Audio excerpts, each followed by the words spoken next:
Samantala, alamin po natin ang mga nakalatag na mga aktibidad sa Camp Crame para sa pagdiriwang naman ng Idil Fitr. May live report si Athena Imperial. Athena?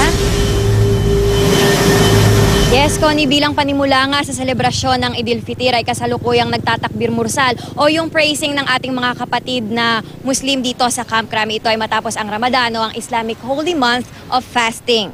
Maagang dumating ang mga kapatid nating Muslim dito sa amphitheater ng Heritage Park rito sa Camp Crame. Nakatakda kasi ang kanilang takbir mursal, religious guidance at Idil Fitr prayer na pangungunahan ng kanilang imam o worship leader.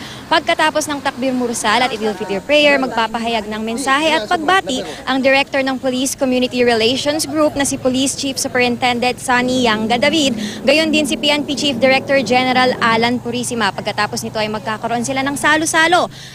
Kasama ang mga kapatid nating Muslim sa PNP, kasama ang kanilang mga pamilya, pati ang mga panauwing dumalo sa selebrasyong ito.